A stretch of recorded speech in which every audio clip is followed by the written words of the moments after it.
a lot of other desires that if you obey them, it feels good for a time, and over time, it feels like a bondage. Okay, if you're going to be honest, a lot of guys like to look at pretty girls. They start looking on the computer at pretty girls, and they start going further and further and further. They start, just be honest, they start masturbating, they start whatever. And it becomes like a weight. After a year or two of that, they start getting into something that's not pretty girls. It's something dark and perverse, and something you say, how could anybody in their right mind be sexually attracted to that thing that's on the screen? You know what I'm talking about? It goes into just be honest. It goes into this darkness, this bondage, this perversion, deeper and deeper. And it becomes sick, it becomes demonic. And you become bound by it. You see guys that the only thing they can think about is their pornography. And it goes into stuff that you say, what is wrong with you? Why would you be attracted to that? You guys looking?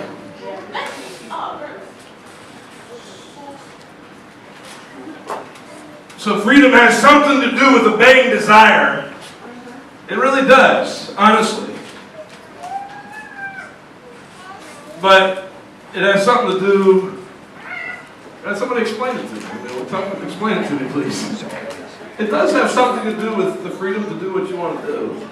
But then why does it always go into bondage? You'd agree that's bondage, right? It's bondage, man. It's slavery. Just like weighing too much is a form of slavery.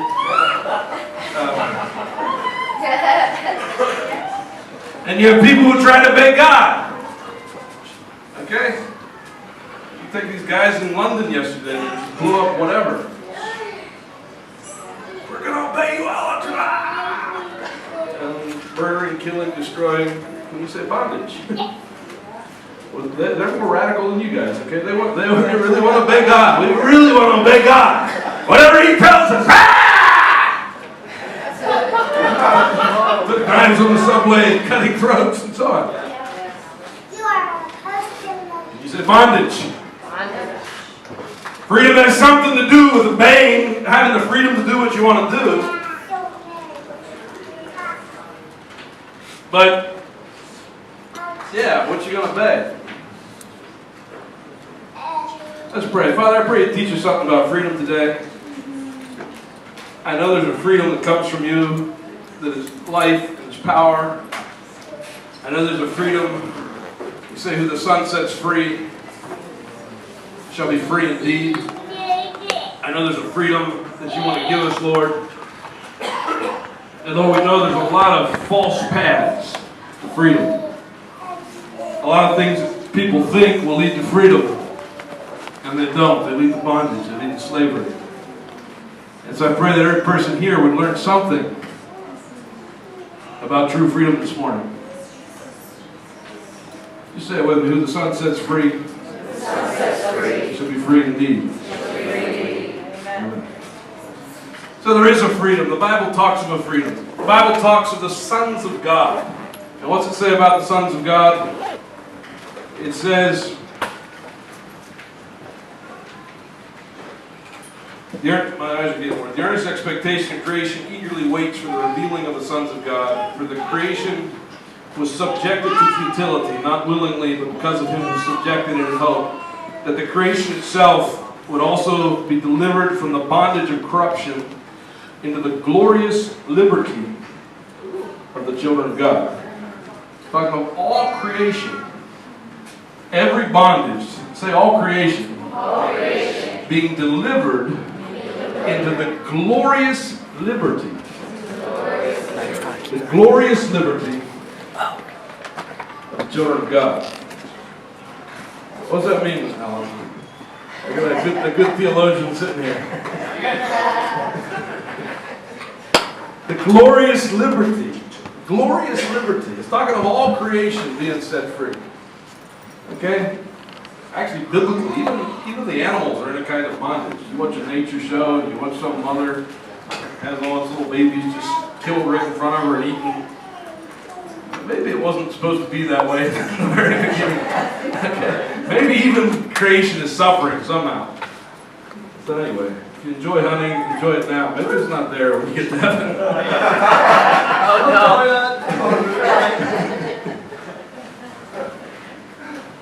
Maybe one day it's not there, I don't know. But anyway, it talks of the glorious liberty of the children of God. And this glorious liberty, it's connected to the revealing of the sons of God.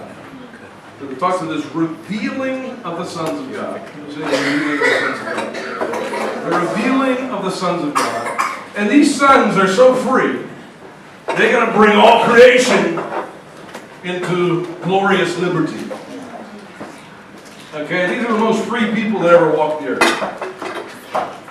And we see glimpses of it, but there's like this revealing, this unveiling, maybe at the end of this age, this unveiling of the sons, this revealing of the sons that is connected to this bringing of all creation into liberty. And of course, what is the Son of God? As many as are led by the Spirit of God, these are the sons of God.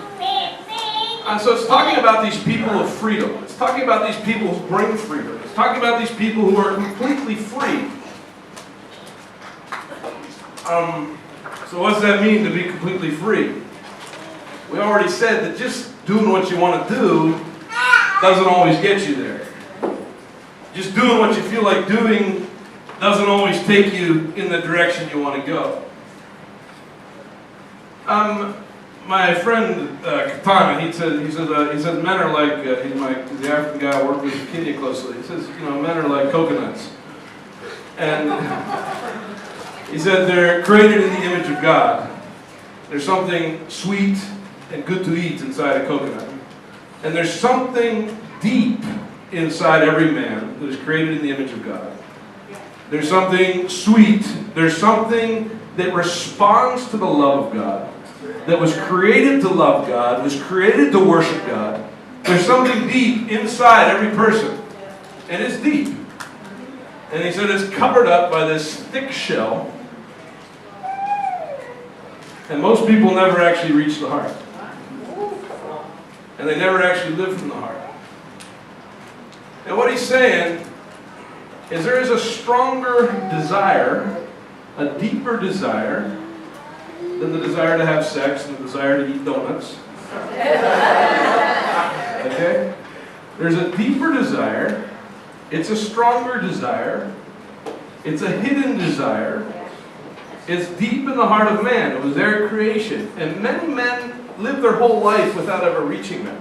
They live the whole life without that thing inside, ever connecting to God, ever connecting to the love of God. But when the love of God really hits you, it's strong. Would you agree? It goes through that shell. It goes through that stuff, and something inside you, I want that. Freedom is about following desire, but which desire are you going to obey? Which desire are you going to live by? There's something deep in your heart that if you obey it and you follow it and it connects to God and connects to the Spirit of God, you're going to walk a path of sonship. You're going to walk a path of freedom. You're going to walk a path of liberty. And around that you have this shell, and that I think that includes the desires of the flesh, your desire for food, your desire for this. If you live according to those desires, you end up on another path. You end up on a path to slavery. You end up on a path to bondage. And in the beginning it feels like freedom. And after a while, it ain't freedom. It's bondage. So it is about doing what you want. But you have different desires. True freedom is about living according to that deep thing that's in you. That true calling. That thing that God put in you. That desire to love Him, to know Him. We're created to respond to the love of God. And you see that in every person. You see that in every girl, young girl, the desire to be loved, the desire for that, that's there. But deeper, deeper, deeper is that thing to truly know God, to love Him, to walk with Him. And I love my wife. She's beautiful. I'm thankful God gave me a wife. But there's something deeper even than that. You know what I'm talking about? There's a thing that, as much as having a good relationship touches parts of your heart, it can heal parts of your heart, and it can be a very healthy, good thing. God said it is not good that a man should be alone. But as much as that is good, there's something deeper. There's something that leads to freedom, that leads to life. And even a relationship you make an idol out of, and even that can take you off. Okay? You guys with me? Yeah. Say freedom. Freedom. Okay, there's a couple scriptures we'll read. We already read the one, who some makes free, free indeed. Romans 6, verse 16.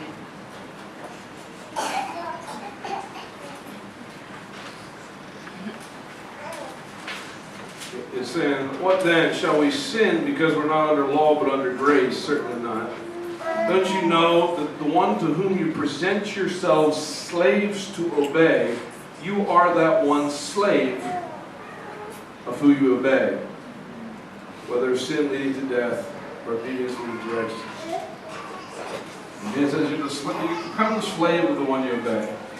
You obey lust. What do you become? You become a slave of what? You become bound, wrapped up in the chains of lust. You become an unclean creature if you walk that path. You become something unclean, something perverse. It wraps you up and wraps you up and wraps you up. You become the slave of the one you obey. You obey food, you become a slave of a body that's not what you want it to be. You put that aside and start to feel freer. Okay? I feel different, free. Yeah. Freedom! Cheryl will laugh at us, man. Maybe one day it'll catch up.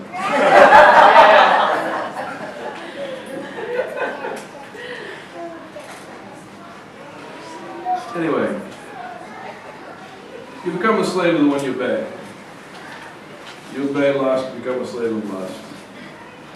And there are different voices that people obey. There's other voices.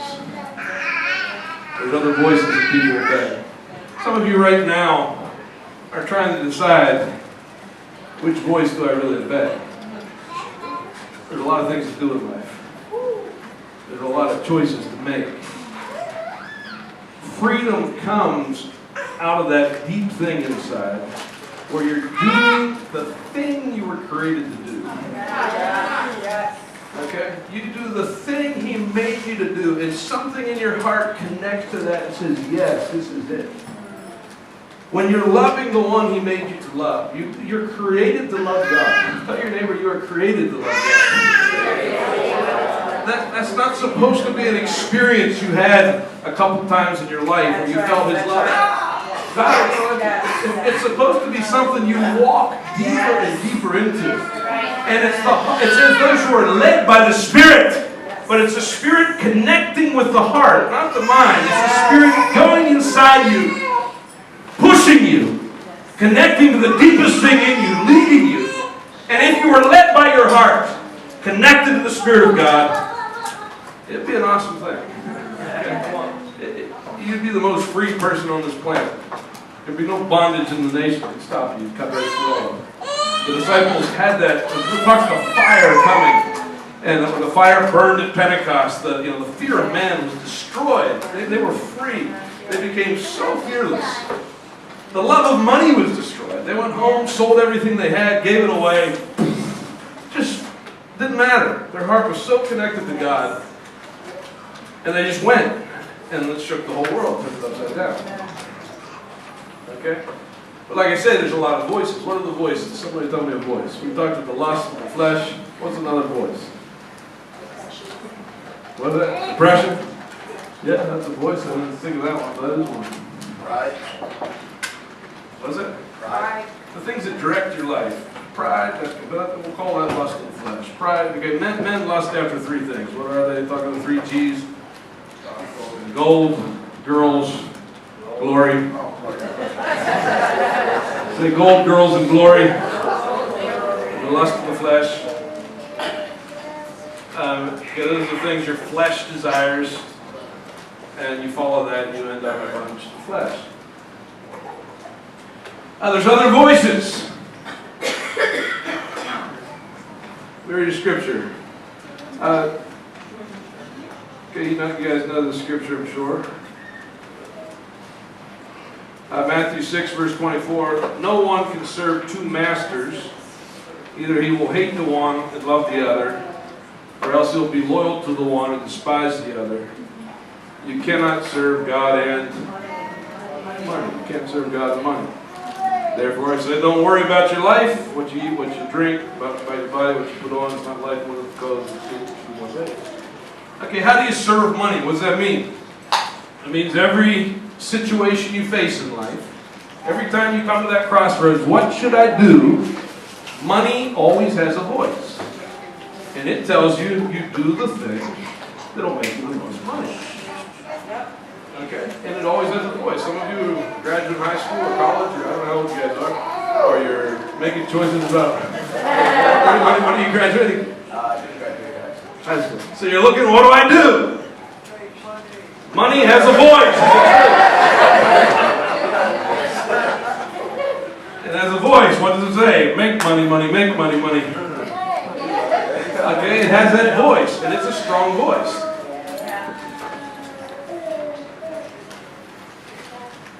If you want to be led by the Spirit, what do you do? No job for me, I'm free. Woo. You know what it means? What does it mean? Okay, it means you put these things on the altar. Say, God, I need to hear your voice. I don't want to be led by money. Yeah, I think I'm going to need a job, but you've got to show me. You have to show me.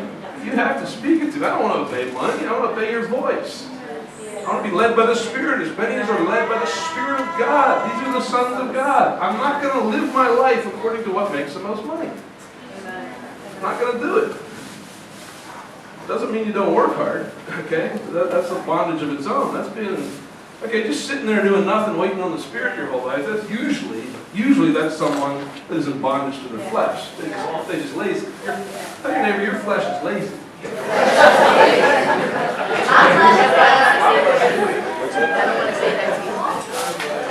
doesn't want to work. He wants to sit there and drink a beer and have a joint and watch television. Okay? That's flesh. You guys with me? You obey that, it goes into bondage. That is not the Spirit. Laziness is not the Spirit. Okay, so that voice, it's a very powerful voice. It leads many, many men of God. Okay, the Bible even talks of, it says, hey, there's different kinds of workers. What are they? You have the Good Shepherd. And what's the Good Shepherd do? What does he do? He lays down his life for the sheep. Okay, he's not in this business for money. He died for you. You have the hirelings, and they do all the good work the Good Shepherd does. They preach, they teach, they do all that. But if you take away the salary, they're out of there. Okay?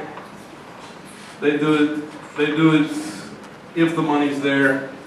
And when the money's gone and the wolf comes and their life is in danger, they run. Tell your neighbor, the hireling runs. He's not going to give his life. Okay, he's not going to do it. Nothing's wrong to take a salary, but when the test comes and you're in danger, you'll see if you're a hireling or a shepherd. Okay? You got to tell pretty clearly. When the wolf comes, you tell when the wolf comes. When the real difficult times come. And you tell who's who. A lot of things Alan used to say, you got to stick in your mind. Who's who in the zoo? That's Alan's wonderful statement.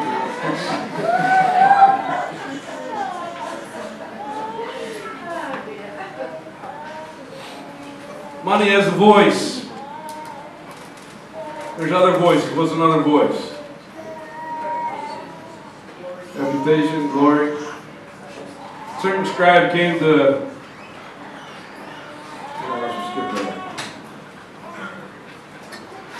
Certain scribe came to Jesus and said, "Teacher, I'll follow you wherever you go." Jesus said to him, "Foxes have holes and birds of the air have nests, but the Son of Man has nowhere to lay his head." He had this scholar, this scribe coming and said, "I'll follow you wherever you go." But Jesus knew this guy. He knew he's just a college guy.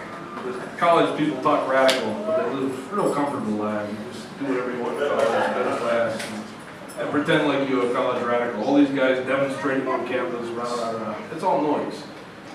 Okay? It's a protected, pampered existence for the most part. And Jesus knew, you just talking campus nonsense. When you get out of that campus, and you got no place to sleep,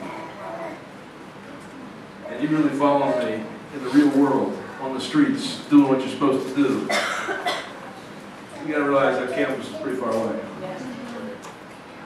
It's easy to be a radical college student. I mean, you said that.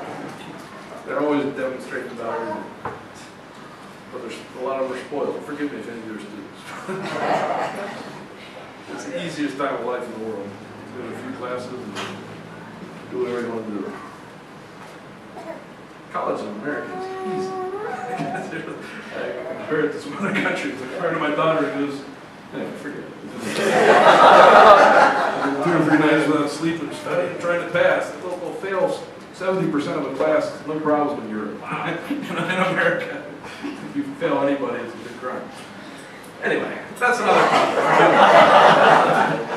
That's another topic. Forgive me for...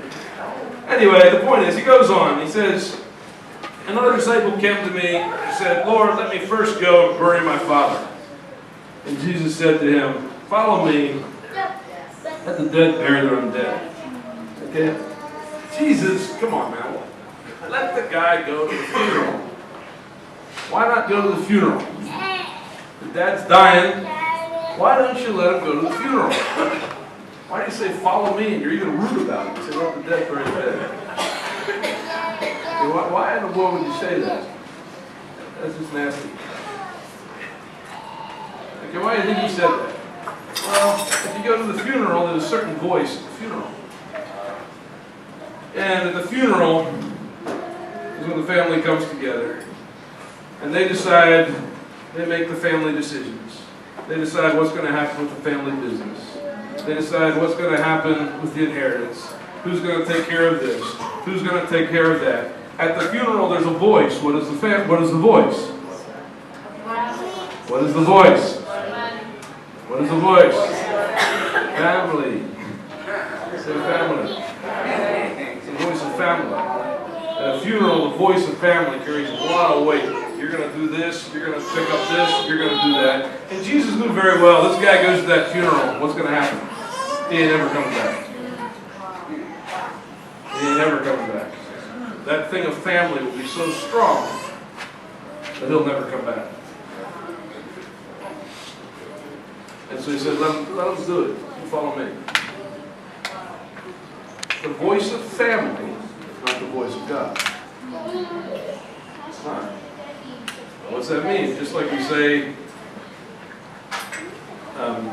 lazy is not the spirit. Also, of course, if you follow God, He will show you how to take care of your family. Okay, don't misunderstand me. He says, if you don't take care of your family, you're worse than an unbeliever, she says. So there's certain responsibilities that God is going to give you as you follow Him. Okay, take care of your kids, take care of so forth. But that being said, the voice of family is not the same as the Holy Spirit. There will be times in life where family is saying one thing, and God says another. And if you follow family expectations completely, just like leaders, God believe in pastors, but there's times in life where you'll make decisions because you know it's God. You know He's called you to do, and even the ones around you, maybe even your pastor, say, it might not be in complete agreement. I know for myself, I grew up in Mennonite church, a lot of expectation. My dad wanted me to be a doctor, he was a doctor, and he was a pastor, and a lot of expectation. And there comes a time where you really had to cut off from that and say, as much as I love my dad, as much as I respect my dad, I need to hear the voice of God. I need to know the steps he told me to take. And it led a very different path. And now years later, we work it together again. Okay, but it led its own path. The voice of family is not the same as the voice of the Lord. And there's many people out of duty. They're trying to obey family. They're trying to obey the church. And those voices are so loud, they can't hear the voice of the Spirit.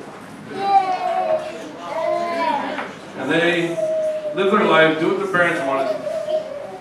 But one day you're going to stand, not before your parents, you're going to stand before God. And there's certain decisions that you got to make in the fear of God. Okay? Help your parents as much as you can, do whatever you can, but every authority on this earth has limits. Yes. Okay? And those limits, when that authority goes too far, you got to say no. I respect my dad, but when I got married, my dad came to me and he said, Vaughn, the Bible says, children, obey your parents. It says, honor your father and mother. But he said, children, obey. He said, you always need to honor me. But he said, the Bible says, children, say children. Children, obey. He said, you're no longer a child. He said, from this day on, you don't have to obey me. You always honor me, but you're responsible for your own life. You're responsible for your own choices. And I think that was wisdom. Okay? How do you honor someone and not obey them? Well, you can look at Saul and David, for example. David honored Saul all his life. When Saul died, David said, Saul, he was the best guy in the whole world. Him and Jonathan were like eagles. But there came a time he had to disobey Saul and go his own way or he'd have been dead. So how do you honor something? You focus on the good. When you talk about your daddy and mommy, you talk about the good points, not the bad points. You don't go talking to somebody, my daddy, my dad. You don't do that. You focus on the good side of your parents. Okay, tell your neighbor, there's something good in your parents. There's something good in your parents. Something. Find that thing. Talk about that thing. Okay, it might be hard to find sometimes. Okay, it might be hard to find. Amen.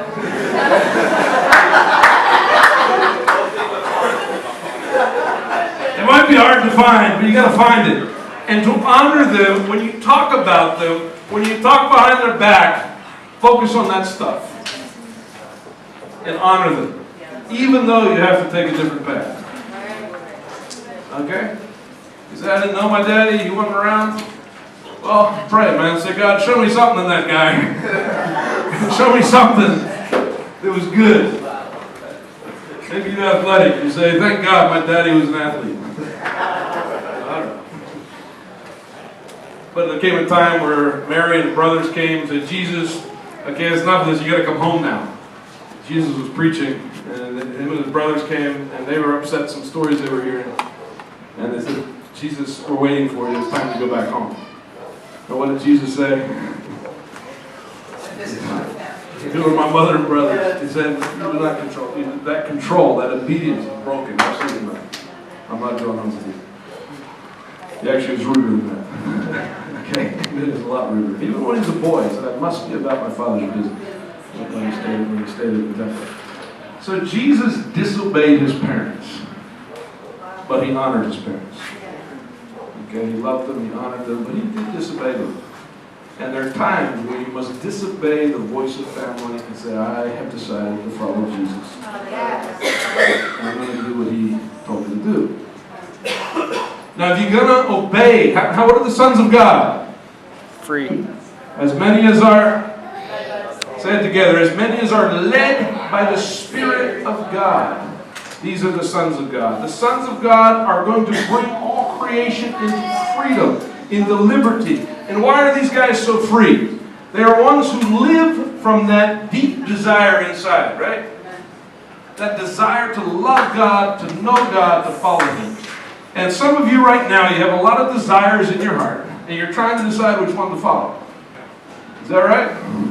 I want to do this with my life. I'd like to make money. I'd like to have this. I'd like to have that. And you're trying to decide which one do I live by? Which one do I obey? One desire is going to lead you in circles.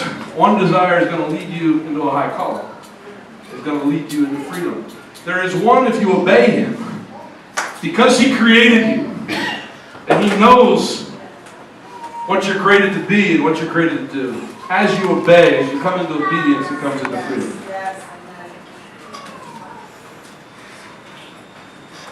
There's another voice. This one's the worst of all of them. Yes. What is it, ma'am? The devil? These can all be the devil can speak through all these. There's another voice. What? Government.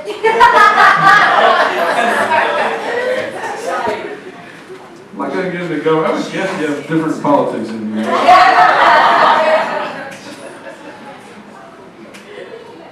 If you're raised in the city and raised in rural Lancaster County, there's a pretty big political difference of opinion between those two areas.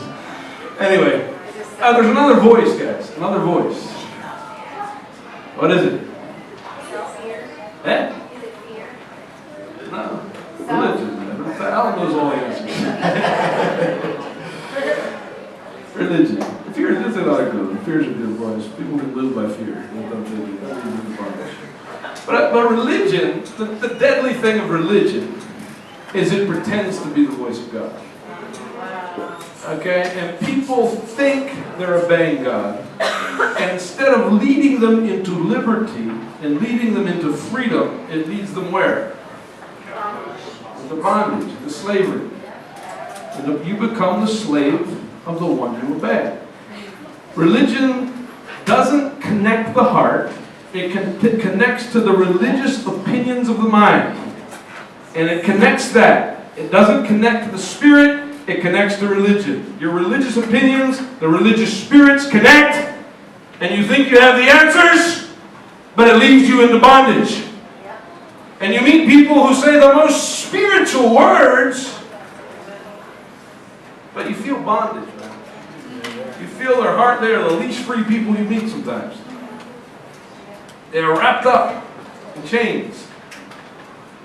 There's a girl in my church, and I knew she struggled with religious spirit. And she came to me and said, Vaughn, she said, God told me that I'm supposed to pray and fast for 40 days. And I told her, I said, uh-huh. I said, I think if you pray and fast 40 days, you're going to end up in a mental hospital. Because I knew the Spirit telling her to pray and fast 40 days. I knew it wasn't the Holy Spirit. She prayed it, and she did it anyway. God told me I'm going to do it. I have to do it. Prayed and fast 40 days and went crazy. Why? You become the slave of the one you obey. If you obey a religious spirit saying, condemning you, you should pray and fast 40 days, and you obey that, at the end of that 40 days, you're in greater bondage than you began. Okay, that's why the Muslims are killing everybody this month in Ramadan, because they're all fasting and obeying the spirit of Islam. And the more they obey it, the deeper the bondage comes until they're killing people.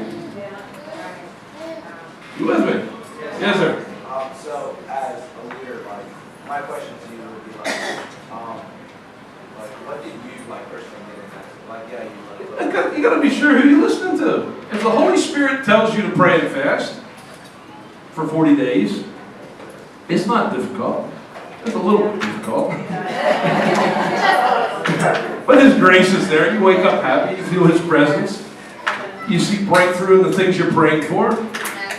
If I go on a long fast, I usually start exercising. You start feeling better. You start running or doing whatever. You're burning a different fuel source.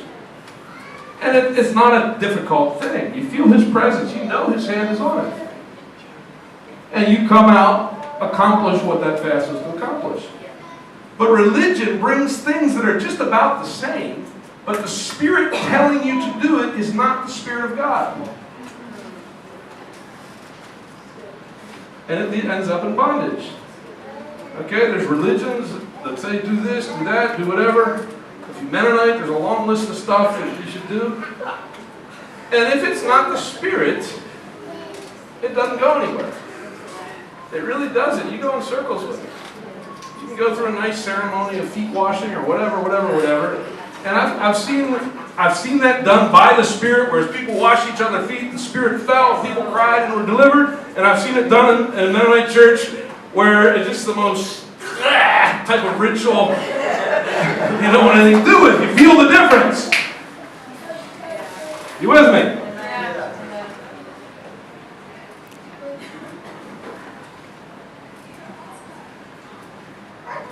As many as are led by the Spirit of God, these are the sons of God. God knows that He's put something, a strong desire in you.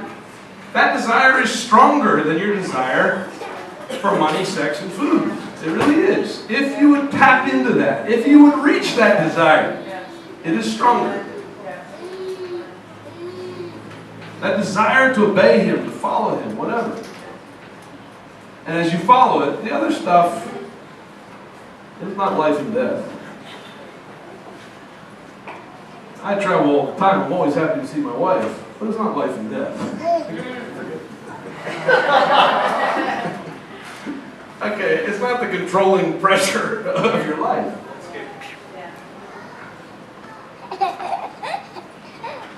It's just a blessing like another blessing.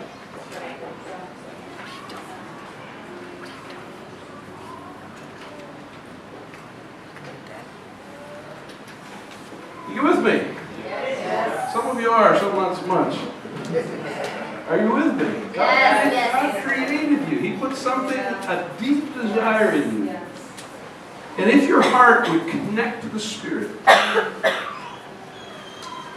and you begin to obey from your heart, it leads you into a path of liberty. And you become free. Yes, ma'am. For the telling difference between like religious spirit and Holy Spirit, big change. I'm from a wrong background too. And I think one thing that I usually recognize, like is this religion or is this Holy Spirit? Because it can sound pretty similar, like Mom said, is that religion usually promotes fear if I don't do it. Like if I don't do this, then God is very upset with me. And then also it's like, okay, work up to this, like he was saying. And I think it's Ezekiel in 36:20 that he put this on me where he said, I will give you new and right desires. Where like you will actually desire, with great desire to do what Holy Spirit says. Even if it's like really hard, you're just like, I just can't, I don't know, I want to do it.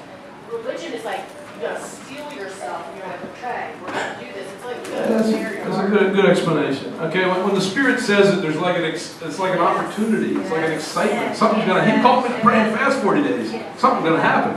My life's gonna change. The major changes of my life, where He says, Vaughn, I'm going to move you from America to Europe. Vaughn, it's time to go to Africa. Vaughn, it's time to make a major, time to get married. All those major changes.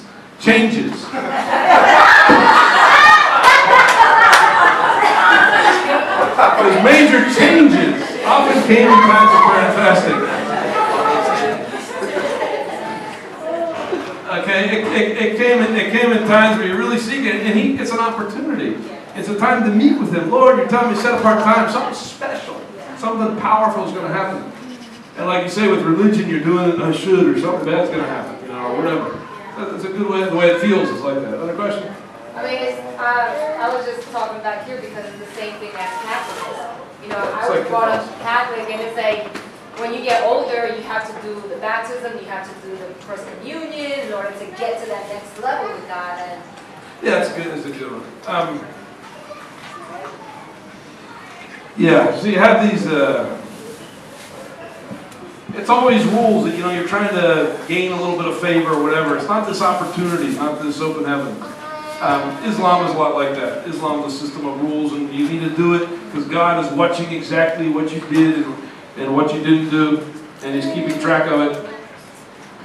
And and the way you pay for a bad deed is by doing a good deed. So you're always measuring. He's always balancing. How long did you pray? Did you pray properly? Did you kneel properly? Did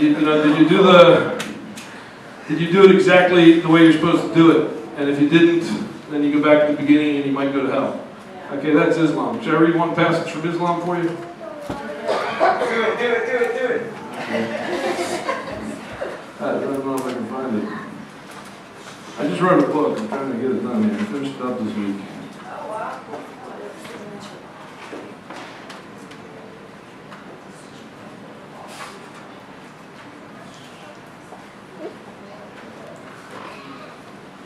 Okay, I have it on my computer here. Okay, here's a passage from Islam.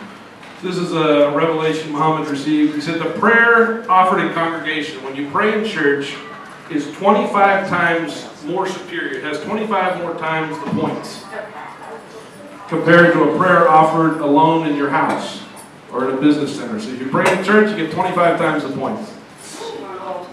Because if you go to the church, if you go to the mosque, let's talk about the mosque. If you go to the mosque and you wash yourself perfectly, and then you walk to the mosque with the intention of praying, every step you take towards the mosque, Allah upgrades you in reward. And He forgives one sin and He crosses out one sin until you enter the mosque. When you enter the mosque, He's counting how long you're waiting for the prayer to begin and how long you're actually praying. He's counting every second. How long you're waiting, how long waiting to begin. And as you're sitting there waiting for the prayer to begin, the angels are praying for you and they're asking for Allah's forgiveness for you. Saying, "Oh Allah, please be merciful to Allah. Oh Allah, forgive Allah." As long as he keeps on sitting in his praying place and does not fart. And if he farts, he's diabolical. Okay, that's one of the Muslim scriptures. Okay, so it's sorry,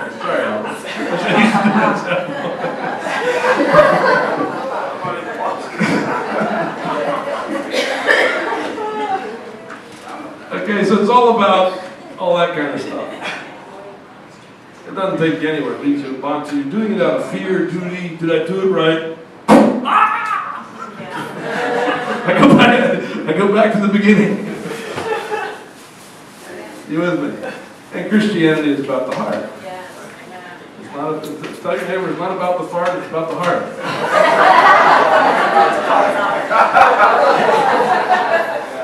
You gotta stay dumb stuff, or nobody remembers. Who's who in the zoo?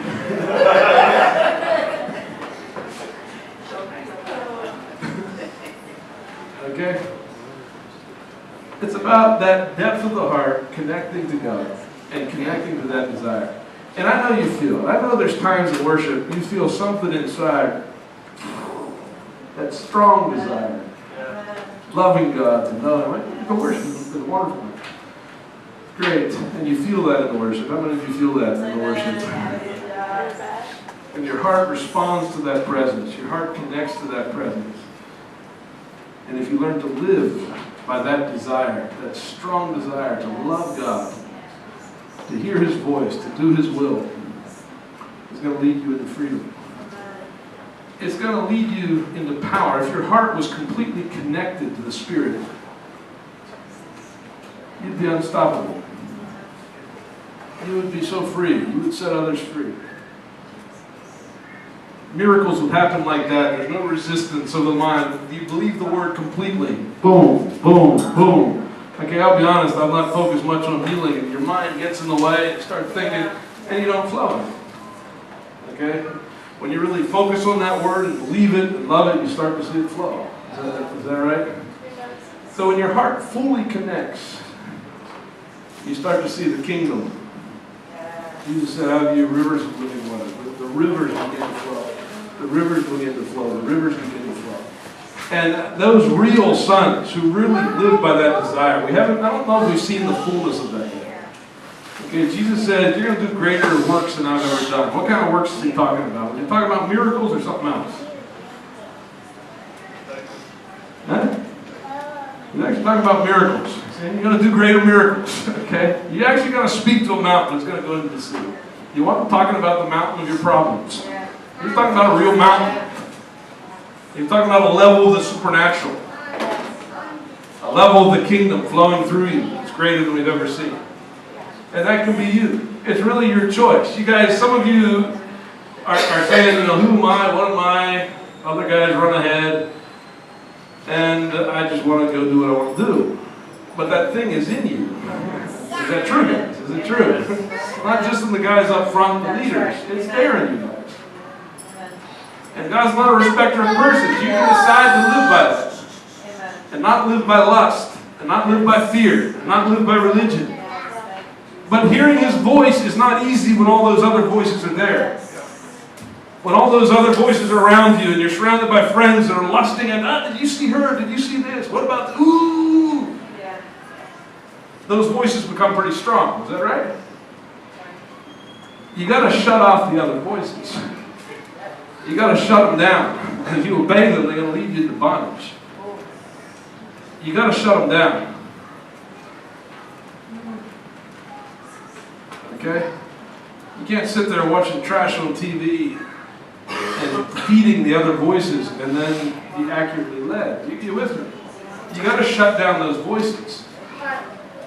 You got to come to the altar. I mean, I can't hear God when my emotions and when the other voices are speaking so loudly. I can't hear God. I don't know what He's saying. I got to get away. I got to shut them down. I got to worship until that stuff those voices are gone, and I can hear. And when I have too strong an opinion about something. Okay, if you have too strong opinions, maybe you come from a faith church, you know God wants to bless you. He wants, you have a guy from a traditional Mennonite church, and they both try to decide which car to buy. And you got a 1985 Toyota Corolla, and you got a BMW. Okay? I'm exaggerating, but the Mennonite guy says, well, I know God wants me to be humble. I'm sure they pray, God, please show me which car, but I'm pretty sure it's the Toyota. And the health and wealth guy, he prays, oh God, show me your will, but I'm pretty sure it's a BMW. Which one heard God? Neither. Okay. They both just listened to their religious opinion. You got to kill that opinion. And say, God, do I need a car right now? Which one do you want me to have? Okay, you with me? You got to kill your opinion. You got to kill your opinion. You got to stop the other voices. Honestly, when we're making major decisions, like we got to send a team into whatever, Somalia, or into this Muslim island over here, over there. We spend days, we spend weeks. We don't send anybody until we've heard. We spend days praying, worshiping, like you do in here, but not half an hour. We'll do that for days, literally, until He speaks, until we know that is the voice of the Lord. When guys come all excited with all their theories, we do it this way, you need to go to this city and then that city. Sorry, I'm not going to do it. People's lives are at stake. Okay, we've had a bunch of missionaries from different organizations coming together, and they were all giving their opinions. The way to reach Somalia is to go through Garissa, to go through here, to do it this way, to do it that way. And okay, that's nice, but I don't really care. Okay? I'm not going to risk somebody's life until I know the Lord has spoken. And then we got to do it. And then we got to go. And I have the right-hand guy there in Kenya is a guy who just has a greater intensity in that than anybody I've ever met in my life. He's happy to spend day after day, week after week until it comes. And he'll pray with these teams and pray with the individuals until they hear clearly. And when they go, they know they're being sent by the Lord. They know God's sending them. They know God's going to open the door. They know God's going to do miracles. And they go in faith, and they see breakthrough in community after community after community. The communities that are totally closed, where the gospel is never really penetrated, Muslim communities. And God gives the opening. He gives the open door. And they walk in faith, they walk in power, and things happen. You with me? But that altar, say the altar, is a place of death. It's a place where you kill the desires. You kill your opinions. You put your life on that altar. And you say, God, not my will, your will be done. Not my will. Say, not my will, your will be done. So in these times of worship, you're putting those choices before Him. And if He don't speak, you don't pretend He spoke. Okay? You don't just pretend, well, I feel, everybody's always saying what God spoke. Often it's not God. Often it's just they're trying to fill in something that wasn't there. Pray until it's clear. And live your life in the major decisions. I'll try to quiet that down. The good thing about fasting is you quiet the voices. You just focus that hunger on the Lord and on the breakthrough until He speaks. So there's those times of coming to a place of obedience where you say, hey God, I want to follow you. I don't want to follow a situation. I don't want to follow pressure. Some of you you know, you get in a situation that if you don't go out, get out, you're going to go in circles. Okay, you know what I'm talking about. Maybe you start your family too soon, you're not married, this, that. There's a path that just leads you in not such a good direction. How are you going to get out of that? How are you going to get out of that? Is it okay to say that? Yeah. It's going to take God to get out of that. Yeah, that's right. It's going to take step by step, saying, Lord, show me the next step, show me the next step, show me the next step, show me the next step. I've got myself in a bit of a mess. But you have a way out. You have a way out. Religion doesn't have a way out. The opinions of everybody don't have a way out. But you have a way for me to build life. You have a way for me to do the things I'm called to do. And you're going to help me to do it, and He will help you. But shut out the other voices. Shut out the other voices. Okay? A lot of the greatest men of God in the Bible were born in bad situations. Okay? Solomon's mother was Bathsheba, or somebody. I'm saying they were born in times of sin and abuse, all kinds of stuff, yet God's grace came and something powerful came out of it. Okay? But you gotta shut the voices and seek Him like you never sought it before. Say, Lord, show me the steps. Show me how to care for my child. Show me how to go forward. Show me the steps. Show me what to do. And He'll give you a way through it. As many as are led by the Spirit of God, these are the sons of God. The sons of God are led by the Spirit. The sons of God are more free than anyone in this world. They have no fear. They're not led by money. They're led by the Spirit, and they're led from the heart. Tell your neighbor, they're led from the Spirit, and they're led from the heart. They're led from the heart. This thing they're created is what's connected. Religion never reaches the heart. It's always the mind, the fears, the do's, the don'ts. It's always up at this level, the shell of the coconut. The true heart is connecting to the living God. And you walk that path of liberty. I felt to teach that this morning. Some of you are on that path, and you're being, the other voices are coming and saying, hey, don't you want to get off the path and go chase this for a while? Chase it after that for a while. Do this for a while. Try something else. It's up to you. There is freedom, but there's a great opportunity before you. There's a great opportunity. And those of you that choose to follow the deeper desire, you're going to start outrunning the others. You're going to start walking in His presence, in His glory. And it's like that grace and peace is so strong it can turn any situation. You see people that are walking in obedience, and you see everything turn for good. You see families that, I was watching a friend of mine, his daughter left the Lord, she got married, she got divorced, she had kids, it was a mess, her husband, whatever. And you just see the prayers, and then you see, oh, she gave her heart back to the Lord. No, she didn't give her heart back to the Lord. Her divorced husband gave his heart to the Lord. It was unbelievable. And then the daughter gave it back to the Lord. And then they got married again. And now the whole family is restored and they have ministry. And you see tremendous grace on a really messed up situation. You just see the thing turn. Because somebody's following the Spirit. Somebody's obeying the Spirit. And suddenly grace coming with you. I was praying with somebody yesterday, 5 kids, everything's falling apart around with life. And I felt that amazing presence of God. That she can get to the place that it won't matter what her husband chooses. God will make a way for her, whatever. Whatever. Even as a single mother, even if she ends up a single mother with 5 kids, God will make a way for her. If she was coming to the altar just worshiping, and God will make a way.